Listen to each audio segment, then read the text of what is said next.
Described as a roguelite Metroidvania action platformer by developer Motion Twin, Dead Cells first came to Steam Early Access on May 10, 2017. Now armed with over a year of player feedback, the full release of this challenging genre mashup is here to put your skills to the test. The game opens as a green ball of goop takes control of a host body in an infested prison. After a few greetings from supporting characters, you set off to clear the seemingly cursed island of hostiles. The plot is minimalistic, but still provides an engaging mystery to uncover.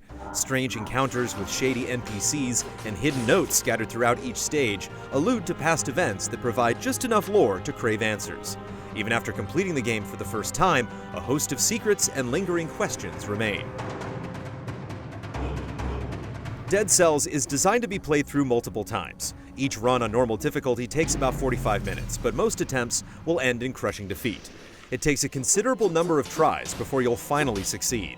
Clearing the final boss for the first time depends largely on developing your character, honing your skills, and being graced with a dash of luck. Sections of each stage are pre-designed, but the layout and enemy placement are randomized, while branching exits lead to alternate locations and bosses. It's a bit overwhelming at first, but slowly growing more familiar and comfortable with your surroundings is one of the most rewarding aspects of the quest.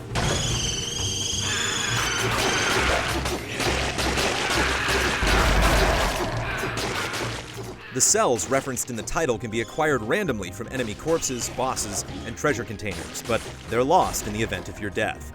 These are critical for success as they can be exchanged for permanent upgrades that carry over after death, offering advantages like additional health potions and the ability to recycle old equipment for gold.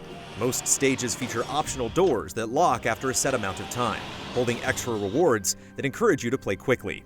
This can come at a cost, however, as investigating each stage thoroughly yields its own set of advantages. Finding the right ebb and flow of carefully clearing out stages while collecting the most loot is immensely satisfying, even on the lowest difficulty.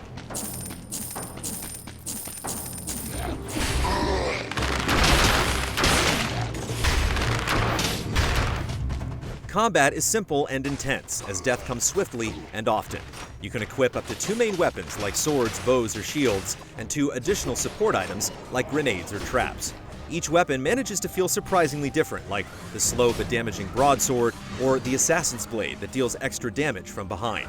Each weapon can be upgraded too, either by finding a better version or by visiting a vendor and using your hard-earned gold. The properties of a weapon are random, with some legendary variants adding extra elemental damage or critical strikes. It's easy to fall in love with the set of gear, only to die and lose it all. Since you begin each run with a different set of weapons, you're forced to adapt on the fly, and even the 13th time through the same stage manages to feel fresh and exciting.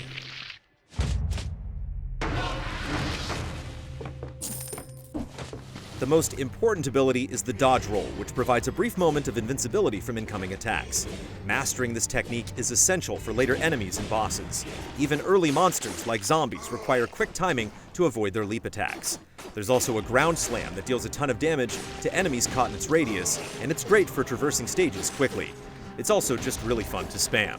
There are other unlockable movement options that offer increased flexibility, thankfully alleviating some of the initial difficulty.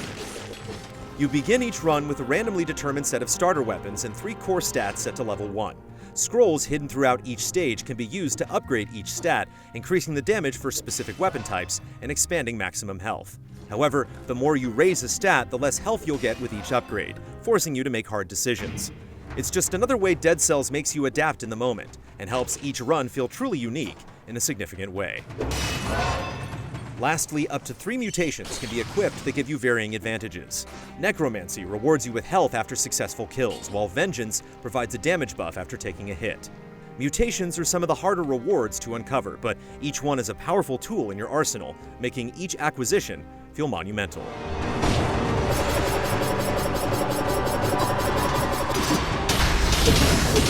Dead Cells' challenging encounters, rewarding exploration, and meaningful upgrades mash together in a slick and successful way. While some moments can be frustrating and feel like a bit of a grind, conquering the island and unraveling its many mysteries is a gratifying journey.